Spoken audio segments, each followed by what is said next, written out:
যারা এখনও অবধি কিন্তু এইসব টাইপের মশার ধূপগুলো বাড়িতে ব্যবহার করছেন, আগরবাতি বা মসকিউটো অনেক ধরনের কিন্তু কোম্পানি আছে, এটা যেমন গুড নাইট কোম্পানি, ঠিক আছে, তারা কিন্তু এখনই শিগগিরই কিন্তু যেই ধূপগুলো ব্যবহার করছেন আপনারা মশা তাড়ানোর জন্য, সেইগুলো কিন্তু ফেলে দিন বাড়ি থেকে। কারণ এইগুলো কিন্তু আমি জানি না মশাকে মারে কি না, তবে আপনাকে কিন্তু শিওর মেরে ফেলবে, ঠিক আছে, এইসব টাইপের ধূপগুলো যেগুলো আমরা ব্যবহার করে থাকি সাধারণত বাড়িতে। কারণ মশা কিন্তু গরমকালে খুব বেশি হয়, এখন যা সিজন পড়েছে সবসময় মশা দেখা যায় ঘরে।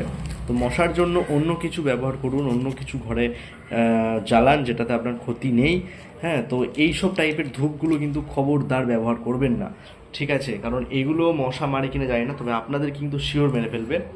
এগুলো থেকে স্কিনের প্রবলেম হতে পারে, ক্যান্সারও পর্যন্ত হতে পারে এগুলো থেকে, ঠিক আছে, কারণ এর মধ্যে একটা এমনই একটা রাসায়নিক পাওয়া গেছে, সেটা হচ্ছে মানুষ দেহের জন্য প্রচণ্ড ক্ষতিকারক সেটা, ঠিক আছে। মশার জন্য কি না জানি না, মশা কিন্তু মরেও না, আমি এটা পরীক্ষা করে দেখেছি, মশা কিছুক্ষণের জন্য গায়েব হয়ে যায়, তার মানে কি মশা হচ্ছে অজ্ঞান হয়ে যায় কিছুক্ষণের জন্য, তারপরে কিন্তু মশা যাকে তাই আবার কিন্তু একই হয়ে যায়।